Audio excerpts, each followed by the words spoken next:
yo tengo el privilegio de presentar un panel que yo digo que es el sabor local porque además de que van a hablar de los valores y de la familia y de la fe, son todas mujeres puertorriqueñas que están de alguna manera llevando esa voz conservadora. Un aplauso para Omayra, la pastora Omayra Font. Ella es escritora, empresaria y host de su programa en La Diestra. Y yo creo que, ¿verdad?, es una de las influentes, de las personas que sí realmente influyen en Puerto Rico en estos temas de fe. Así que le doy la bienvenida también a la senadora independiente Joan Rodríguez Bebé, una gladiadora de las causas y de la legislación conservadora en Puerto Rico. Y a Elian Martínez, de la Oficina de Base de Fe del Senado.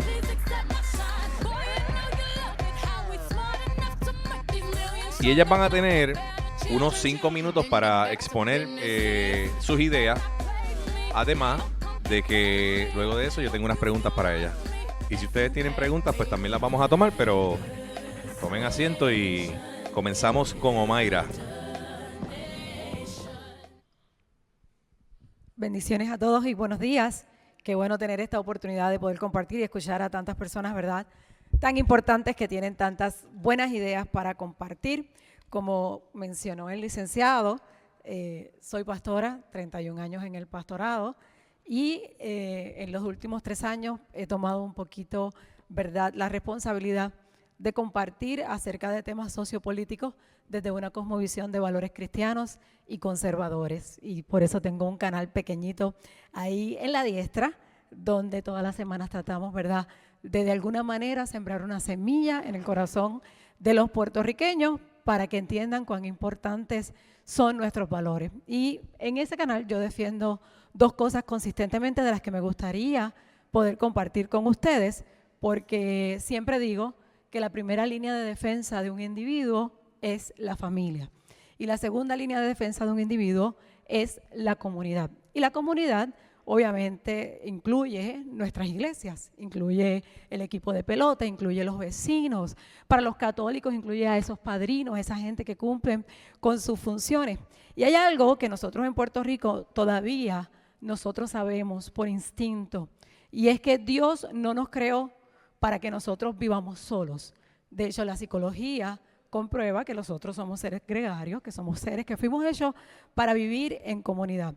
Cuando nace un bebé, ese bebé nace frágil, nace vulnerable, necesita protección, y Dios en su sabiduría nos dio estas 2 líneas de defensa de las que les acabo de hablar. La primera, la familia, y la segunda, nuestra comunidad.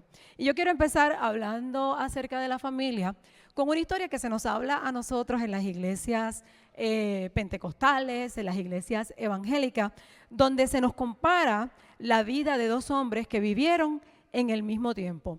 Uno de ellos es uno de los grandes predicadores de la historia del evangelio, que se llama John Edwards, y el otro, en su tiempo, fue un gran criminal que se llama Max Hughes. Y yo les quiero hablar un poquito acerca de la descendencia que tuvieron cada uno de ellos. En el caso de John Edwards, pues les cuento que de su descendencia salió un vicepresidente de los Estados Unidos, 3 senadores, 3 gobernadores, 13 presidentes de universidad, 65 profesores, 100 abogados, de los cuales 30 se hicieron jueces, 60 médicos, 100 ministros del evangelio y misioneros, 75 oficiales militares y 285 de sus miembros de su familia, de su descendencia inmediata, se graduaron de la universidad.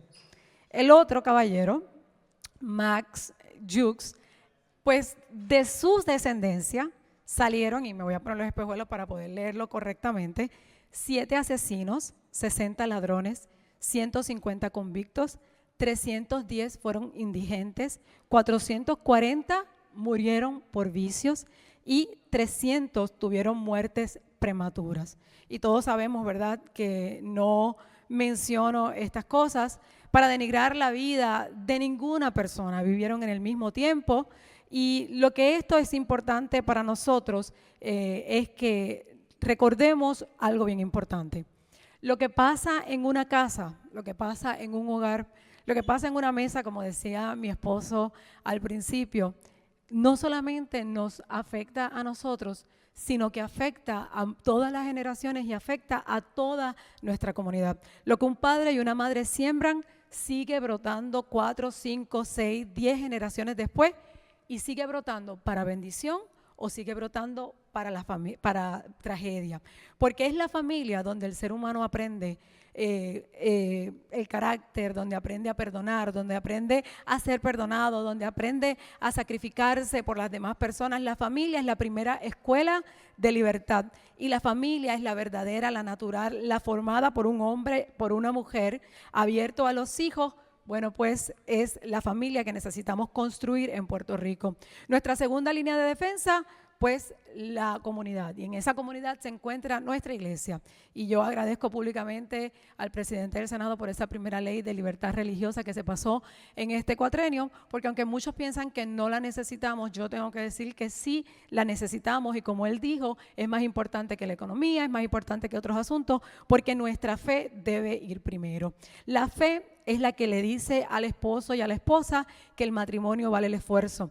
La fe es la que le dice a una madre que no aborte, aunque el mundo completo le diga que puede ser una opción. La fe es la que le dice a todo un Puerto Rico que la vida humana, desde la concepción hasta el hospicio, tiene una dignidad que ningún tribunal ni ningún estado nos puede quitar. Porque sin fe, la familia es como un contrato. Sin fe, la comunidad se vuelve así como relaciones de transición. Sin fe, el ser humano se vuelve como una mercancía. Y yo sé que no muchos se atreven a decir en voz alta lo que algunos nos atrevemos a decir todos los días. Hoy en Puerto Rico tenemos una estadística preciosa de la que he estado hablando durante la pasada semana. El 94% de los puertorriqueños se consideran cristianos. Y la pregunta, ¿verdad?, que tenemos que hacernos es si ese es el caso, ¿por qué vemos que el proyecto cultural de hoy, que tenemos afuera hoy, sigue avanzando? Y vemos cómo se ataca a la familia, cómo se ataca al matrimonio, cómo se ataca la definición de lo que es un hombre, de lo que es una mujer, cómo se ataca a la iglesia, porque a mí me han dicho demasiadas veces, pastora, quédate en tu altar, no te metas en estos temas. Sin embargo, me encantaría ver a más de mis pares hablando de estos temas y haciendo lo que debemos hacer todos los buenos puertorriqueños que creemos en un Dios. Enseñarle a nuestra próxima generación que primero Dios, segundo trabajo y tercero familia. A todos los jóvenes de mi iglesia constantemente les digo lo que les dije a mis hijas, y por eso hoy ya hace 31 años el pastor Otoniel y yo comenzamos solitos en una aventura de fe. Llevamos 31 años pastoreando y hoy, cuando tenemos una salida familiar, ya somos 11 personas con las 4 hijas, los 2 yernos y los 3 nietos. Y le doy gracias al Señor por eso, y por eso a todos mis jóvenes en la iglesia, a todos les digo, siempre Dios primero. Y usted se va y estudia y tenga trabajo y compren casa. De hecho, a los solteros, que tengo unos cuantos por aquí, les digo, vayan, compren casas, tengan propiedades. Y siempre les digo, y busquen una pareja con quien puedan compartir el resto de su vida y construir una familia. Porque en Puerto Rico lo que necesitamos son familias cimentadas con los valores correctos. Buenos días y muchas gracias.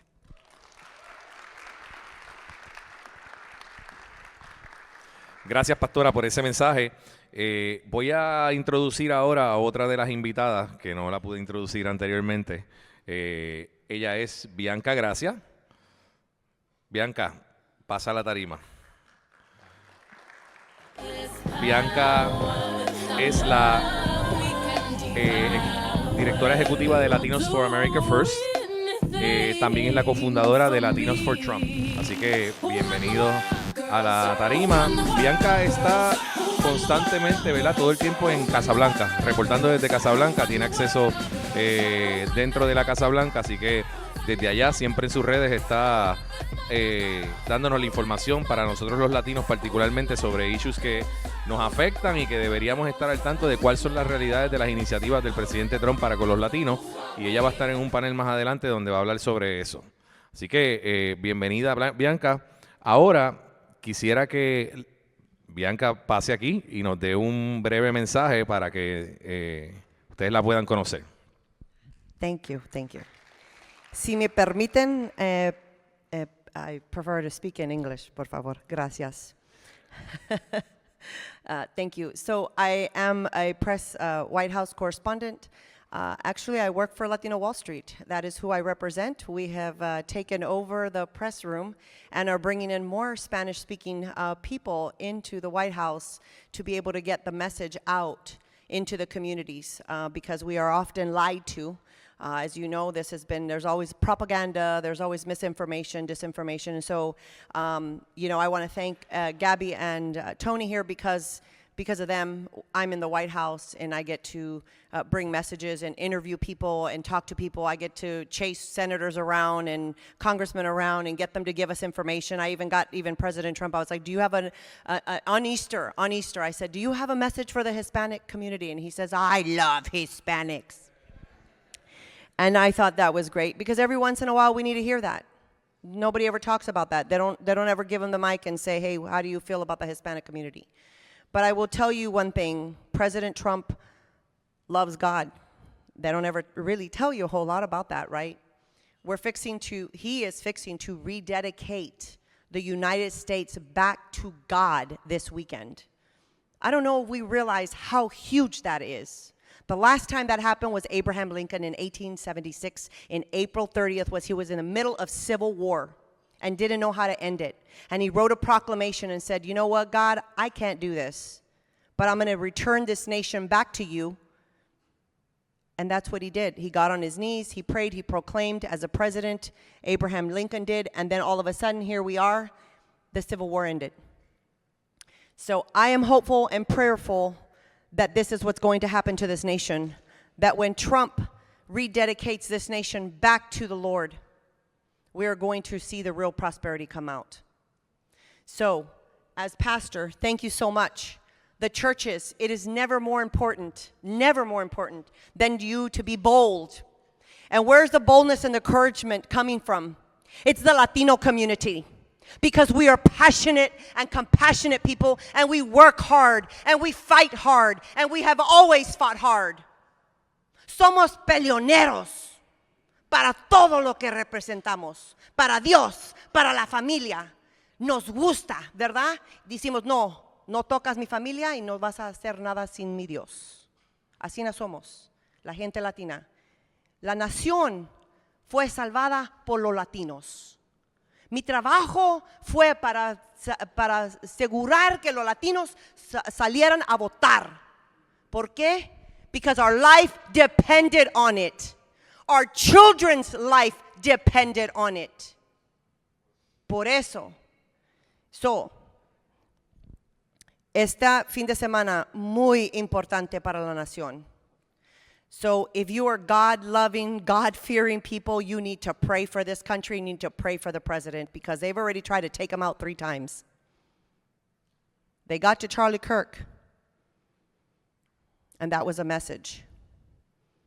So we as a people, we as a community, Puerto Rico, do not give up. I know it's hard, but when you put God first in everything you do, you will be prosperous. Pray like you have never prayed before. And that's my message to you. Be bold, be courageous. This is not the time to cower down, bow down, and say, okay, well, we won, we're there, everything is great. It's not great. It's not.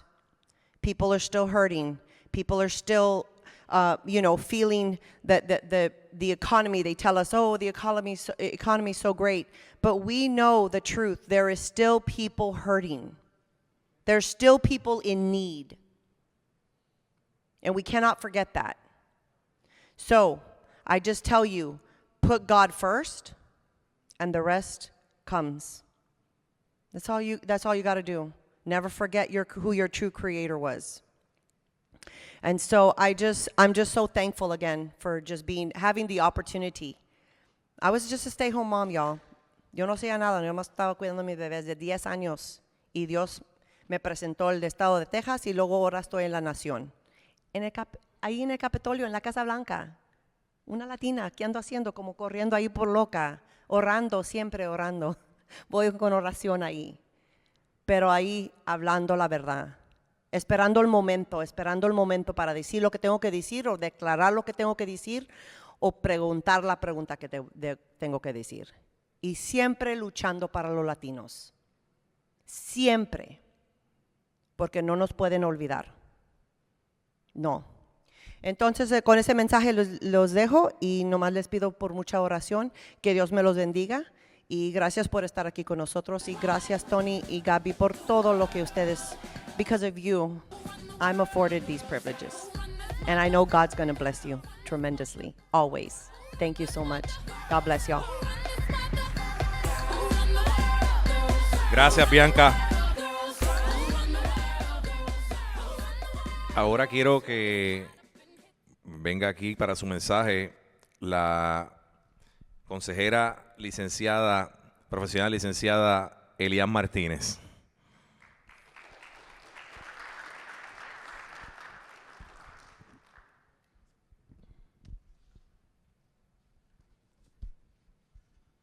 Buenos días. Para mí es un placer estar con ustedes en esta mañana. La temática que se me asignó a desarrollar el día de hoy fue el impacto de las políticas progresistas en el campo de la conducta humana y de la familia. Ideologías sociales, radicales y anticientíficas se revistieron de legitimidad académica y de opinión experta, impactando profunda y significativamente cada aspecto de la humanidad, de la concepción del mundo y del ambiente terapéutico. Soy Elian Verónica Martínez González, consejera profesional licenciada con una especialidad en familia y prevención de violencia, certificada en salud mental y adicciones. Por los pasados 15 años he atestiguado un giro impresionante, pero también aterrador, en el campo de las profesiones de la salud mental. Por mucho tiempo creí que este campo iba dirigido a beneficiar a los demás. Ya no soy tan ingenua como para creerlo. Ideologías y políticas radicales han permeado mi profesión hasta desplazar la verdadera ciencia, el sentido común y los principios fundamentales que antes guiaban mi profesión. Mi profesión fue secuestrada.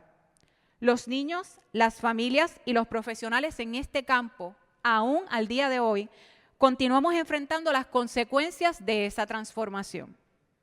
Comencemos con los niños. Quizás pensemos que si un menor de edad necesita ir al consejero o al psicólogo o al psiquiatra, será atendido por un profesional neutral. Es lo que todos esperamos. Competente, que provea información objetiva, correcta y que ayude o guíe a nuestros hijos sin violentar principio ético alguno, que proteja su propio bienestar e incluso nuestros derechos parentales. Piénselo 2 veces. La educación que han recibido los profesionales de la conducta los ha entrenado para ser activistas y utilizar su posición para influenciar deliberadamente nuestros niños. Lo hemos visto aquí en Puerto Rico. Las consecuencias son reales y nefastas. Niños educados en temas sexuales y relacionados no aptos para su etapa de desarrollo y sin consentimiento de sus padres. Niños alentados a vivir una sexualidad a destiempo bajo la premisa de que la sexualidad es un derecho. Niños dirigidos a cuestionar su identidad para resignificar quiénes son. Y niños educados para percibir a sus padres y a su familia como sus enemigos principales o como obstáculos para la realización personal y su felicidad. Vamos a los padres. Los padres y la familia, durante años, Los padres fueron llevados a creer que las nuevas corrientes y tendencias dentro de este campo de la salud mental respondían exclusivamente a avances científicos y a una comprensión profunda de la conducta humana. Eso le decíamos a los padres. Se promovió la idea de que no existía espacio legítimo para cuestionar las recomendaciones emitidas por los psicólogos, por los psiquiatras y por los consejeros profesionales. Después de todo, ellos son los expertos. Ellos son los que poseían el conocimiento y la autoridad. También fueron formados en las universidades mediante exámenes estatales y autorizados legalmente a ejercer. Bajo esa premisa, muchos padres asumieron que debían confiar ciegamente en sus criterios y decisiones. Poco a poco esta mentalidad provocó que numerosas familias se dieran espacios sagrados de formación, educación y guía moral de sus hijos. Y entonces personas completamente ajenas al núcleo de familia tomaron el control. Se formalizó o se normalizó la noción de que el especialista habla y el padre calla, que la autoridad profesional debía prevalecer incluso sobre las convicciones, valores y derechos fundamentales de los padres. Como resultado, muchos progenitores fueron desplazados de conversaciones esenciales relacionadas con el desarrollo emocional, psicológico y moral de sus propios hijos. Lo que antes pertenecía principalmente al ámbito familiar comenzó a transferirse progresivamente a instituciones, profesionales y sistemas ideológicos que hoy día ejercen una influencia significativa en la formación de nuestros niños y jóvenes. Sin dejar a un lado la creciente y muy real amenaza de querellas, intervenciones institucionales y pleitos legales contra aquellos padres que se niegan a aceptar ciegamente las recomendaciones y las determinaciones de esos especialistas. Cada vez son más frecuentes los escenarios en los que padres y madres son intimidados, desacreditados o señalados simplemente por el mero hecho de ejercer sus derechos, de cuestionar diagnósticos, tratamientos, enfoques terapéuticos, incluso contenidos educativos. En muchos casos, ese desacuerdo legítimo de los padres comienza a interpretarse como negligencia, como intolerancia o como incapacidad para velar por el propio bienestar del menor. Eso ha creado un clima de temor donde numerosas familias sienten presión para guardar silencio y someterse a criterios profesionales, aun cuando estos contradicen profundamente sus convicciones, valores o incluso su sentido común. Pero las cosas comenzaron a cambiar en Puerto Rico. Se aprobó legislación destinada a limitar y atender algunos de estos males. Sin embargo, las principales asociaciones profesionales del país, tanto del campo de la conducta como de otras disciplinas, han expresado públicamente su intención de no acatar plenamente las leyes vigentes en nuestro país y de continuar promoviendo agendas ideológicas, tanto en el ámbito educativo como en el terapéutico. Estas amenazas reales representan la imperante necesidad de unión, colaboración y de organización de varios sectores en nuestro país, civiles, políticos y religiosos, ante la educación, defensa y promoción de la verdad. Tengamos esto claro. La defensa de la familia y de nuestros hijos no puede separarse de la defensa de la libertad, porque una sociedad deja de ser verdaderamente libre cuando se les arrebata el derecho a los padres y la responsabilidad de formar moral, emocional, psicológica y espiritualmente a sus hijos.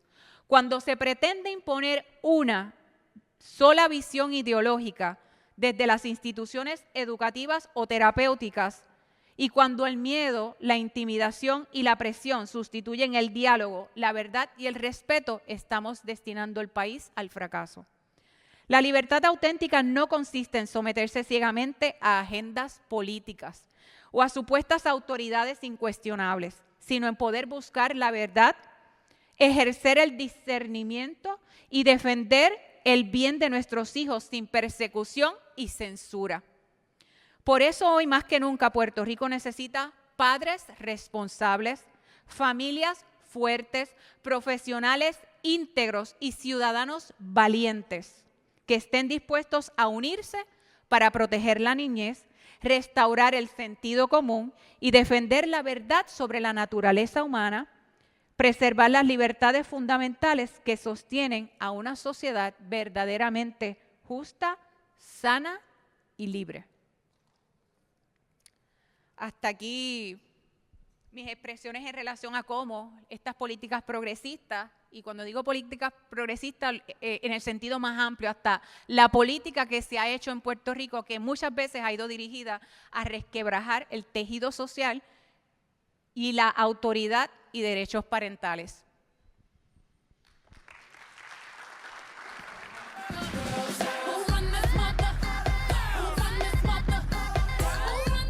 Gracias, Elian. Y ahora quiero que nos acompañe aquí en el podio a la senadora Joan Rodríguez Bebé.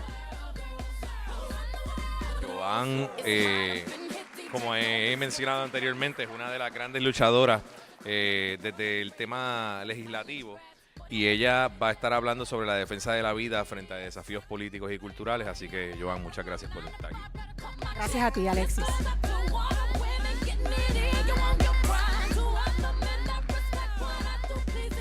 Muy bien, buenos días. Antes que todo, quiero darle las gracias a los organizadores de este evento por la invitación para ser parte de este primer encuentro de CPAC en Puerto Rico y el Caribe. Es un honor.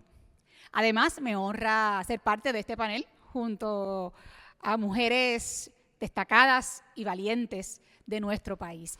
Y también, por supuesto, gracias, Bianca, por estar con nosotras en esta ocasión.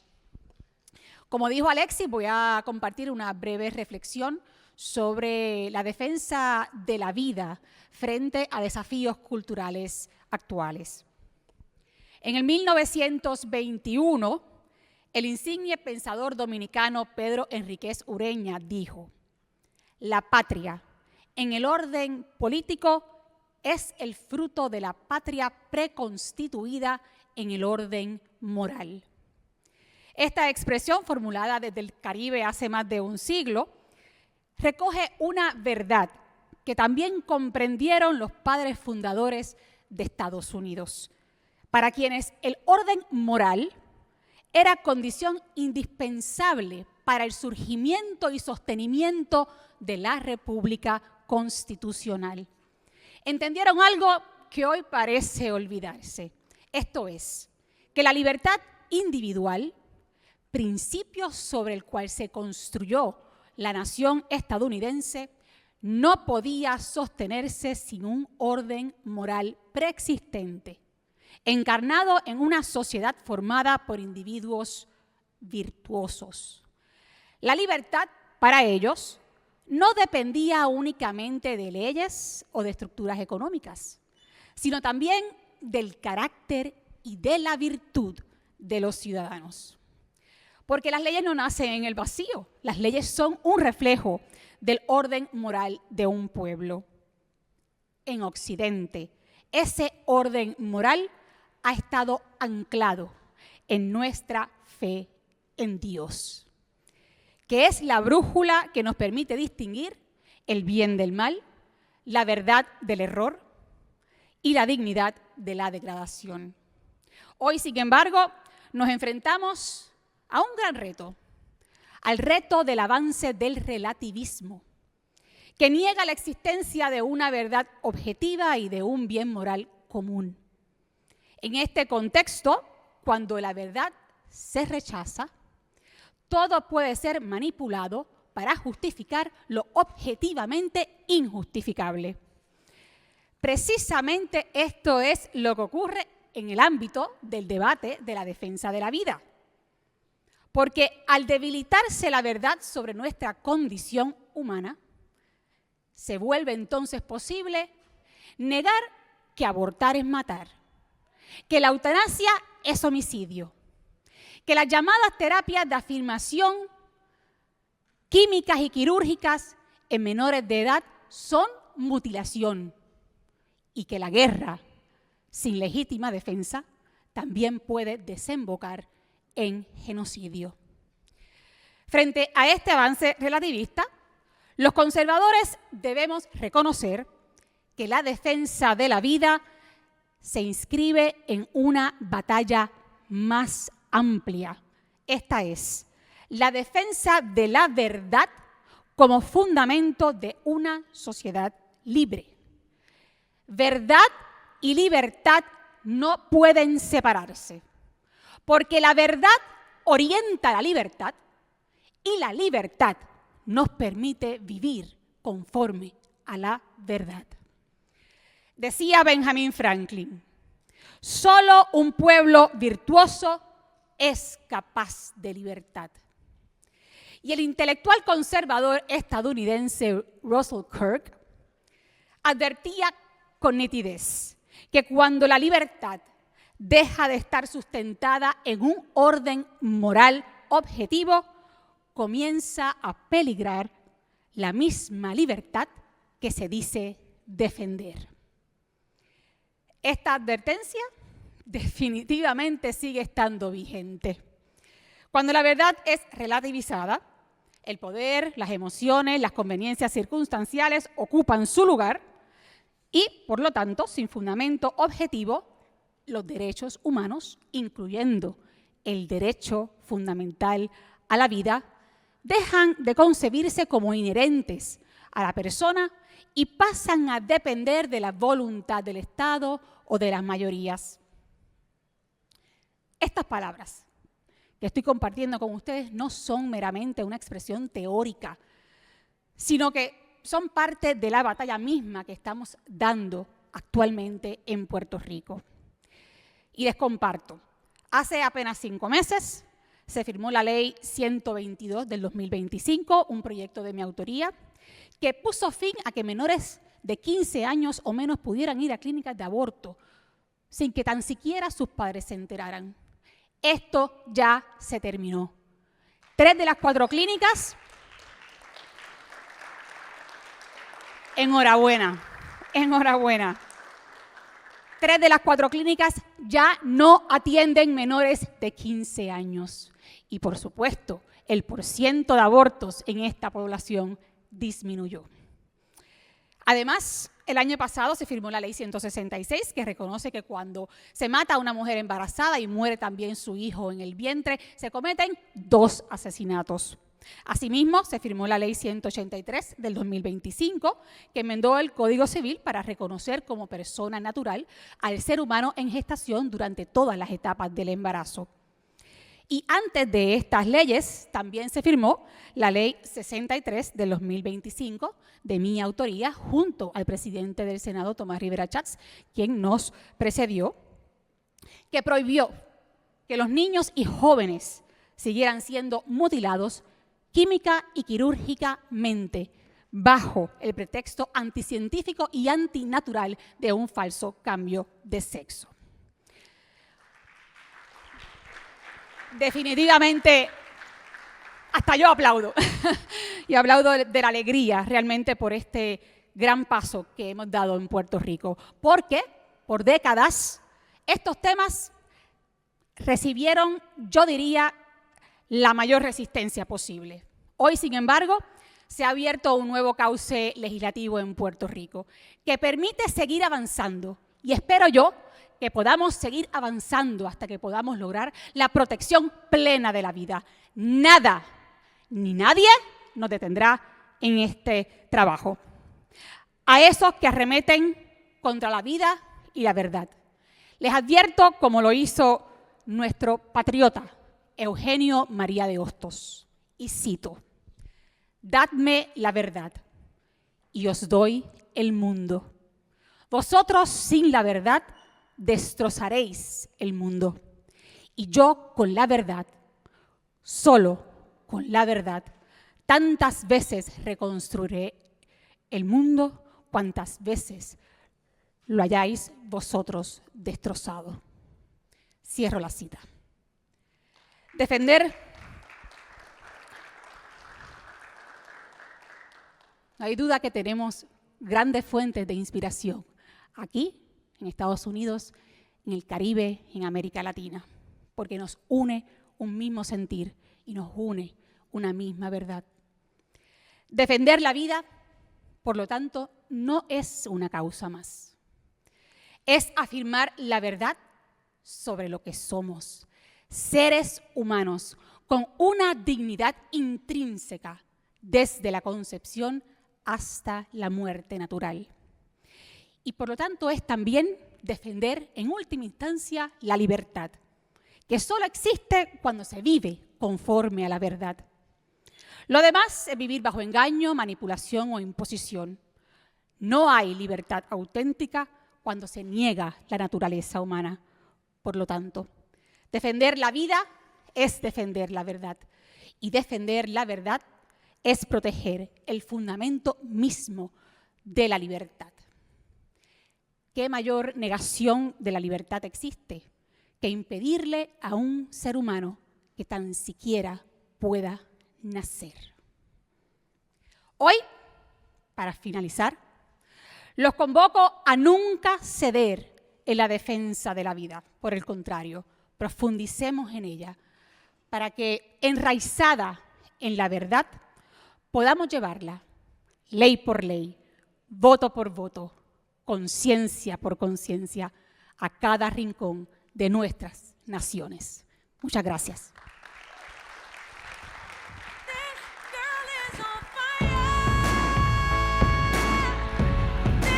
Gracias, senadora. Yo tengo unas preguntas que quería hacerle a cada una de ellas, muy brevemente. Voy a comenzar con Elian Verónica. ¿De qué manera las políticas progresistas han impactado la estabilidad familiar y la conducta ¿verdad? en el seno de la familia?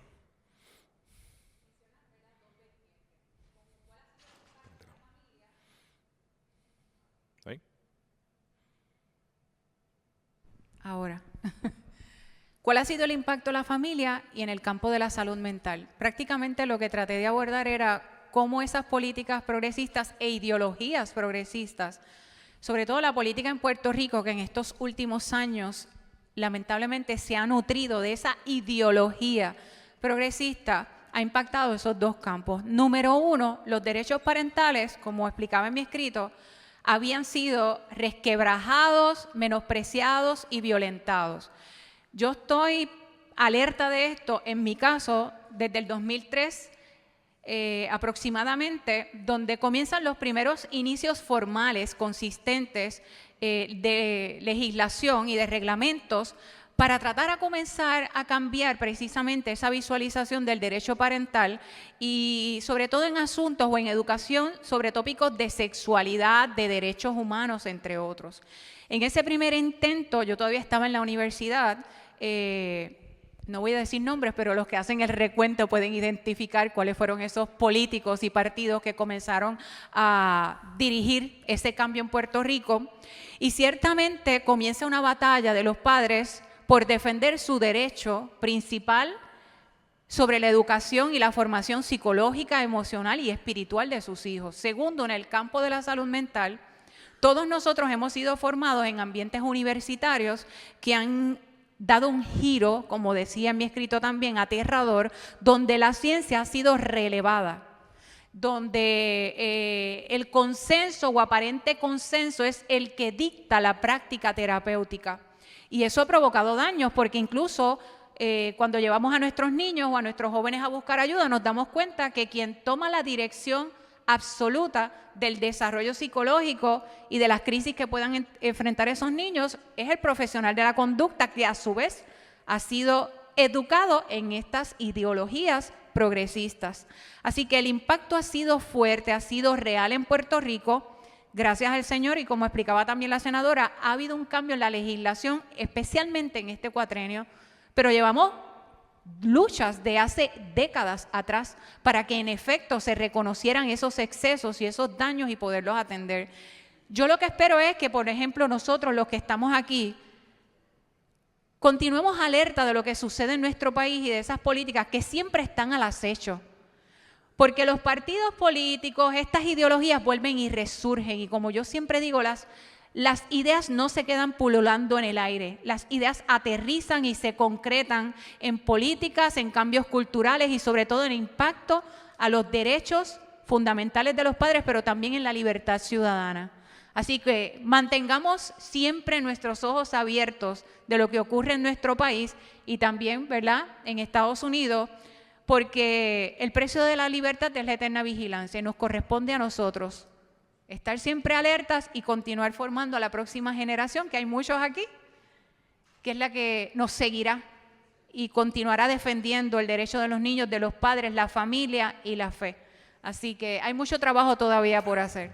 Gracias, Elian. Senadora, desde más o menos tratando de ir por lo que usted estaba diciendo en su exposición, en un contexto donde hoy en día tratan de normalizar el derecho al aborto equivocadamente, ¿cuáles son las estrategias mediáticas de comunicación? ¿Cuáles son las estrategias, las acciones que podemos tomar para combatir ese mensaje que en muchos casos le están tratando de meter en las cabezas a nuestros jóvenes?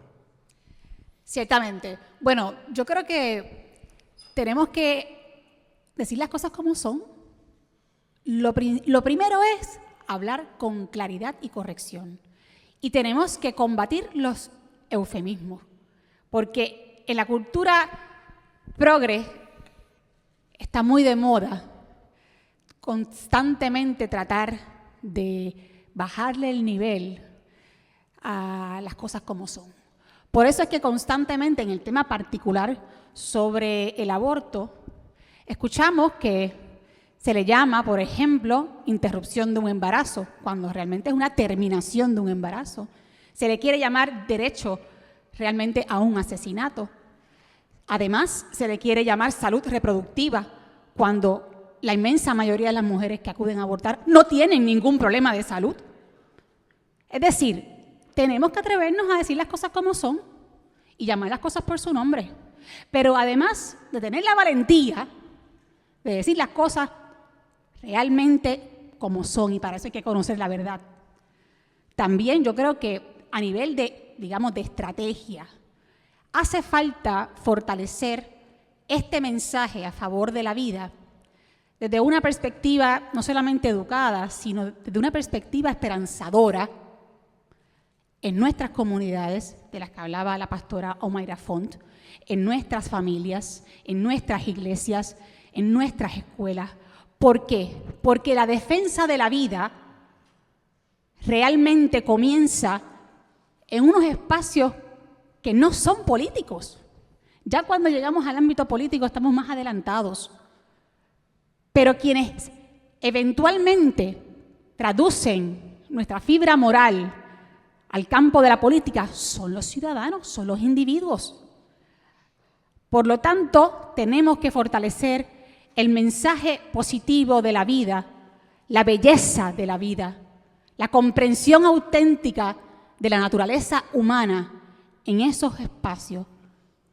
Como decíamos, las leyes son un reflejo del orden moral de un pueblo, y ese orden moral no se da en el abstracto, sino que se encarna en la persona, y por lo tanto necesitamos primero fortalecer a los individuos desde el núcleo de la familia, desde el núcleo de las comunidades, para entonces poder en su momento articular esta visión en la política pública. Gracias, senadora. Bianca, has President Trump delivered on his promise to restore faith in the United States? Yes, absolutely. He has, for the first time ever, there is a faith office inside the West Wing down the hall from his Oval Office. It's a small office, but they are there, obviously praying, bringing in faith leaders from all around different faiths. He's instructed his Department of Justice, the DOJ, that any faith leader in the country has a right to speak, has a right to actually even get involved in politics if they want. They have the right to do whatever they want to do out of their congregation and not be politically persecuted if they stand up for, when they want to speak on behalf of supporting candidates or people who are running for office. So he makes sure that, or even if there was cases where the bakery didn't want to bake a cake for a gay couple. And the government came down on the bakery for not wanting to bake a cake for a gay couple. And he has stopped all the nonsense and said, if that business doesn't want to do that business, they don't have to do that business. You know, basically saying, go find somewhere else to do the business, but you're not going to fault that Christian owner and tell them that they have to build a cake for two gay people. You don't have to do that.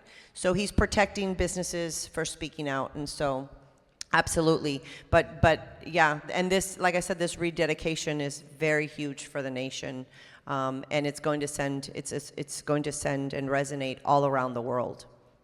Because it sets an example. So, and Alexis, I just want to take the opportunity to say that it is an honor to be sitting up here with these women who are fighting and championing for life, you know, and for health and for all of the things that they're doing.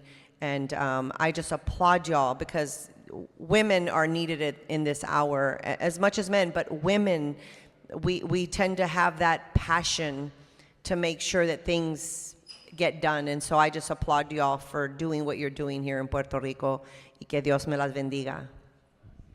Gracias, Bianca. Pastora, ¿qué ocurre cuando, y yo creo que está pasando ahora mismo, nos quieren remover la religión de nuestra sociedad? Quieren minimizar la fe, la base y fundamentos de, ¿verdad?, judeocristianos que nosotros tenemos como pueblo. Cuando eso sucede, se pierden todos nuestros valores, y nosotros hemos visto a nuestro alrededor lo que sucedió en nuestras naciones vecinas cuando a Dios se puso en un segundo plano. Consistentemente escuchamos a las personas hablar de la súper requete extra mal citada separación de iglesia y Estado. Y siempre que dicen eso, lo dicen como para remover la opinión de personas como yo, que primero me ven como pastora, sin embargo se olvidan que soy una mujer, que soy una ciudadana, que soy una esposa, que soy una madre, que soy una abuela, y que tengo el mismo derecho de hablar acerca de mis convicciones y mis valores que tienen todos los ciudadanos en Puerto Rico. Y cuando se habla y se cita y dice separación de iglesia y Estado, nunca entienden que la razón para la separación de iglesia y Estado fue para defender a la iglesia del Estado y no al Estado de la iglesia.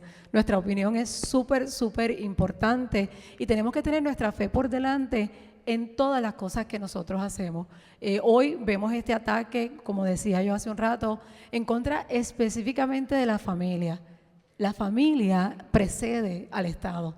La familia es una idea de Dios. La familia no es un constructo social, como nos han querido hacer ver tantas veces, y nos quieren hacer ver que cualquier concepto es una familia. No, cualquier concepto no es una familia, y cualquier concepto no tiene el mismo resultado que tiene una familia como fue diseñada por Dios. Así que nuestra fe es lo único que nos va a anclar para sostener nuestra sociedad, y lo que hace diferente a la nación de los Estados Unidos es precisamente eso, que fue fundada en esos valores judío-cristianos que lo diferencia de todo lo que vemos en todos los demás países. Bueno, yo quiero agradecerles nuevamente que hayan estado aquí con nosotros, y agradezco mucho la labor que están haciendo en sus respectivas, ¿verdad?, labores y demás. Como mujeres, como puertorriqueñas, de verdad que tenemos que darle un aplauso a estas mujeres.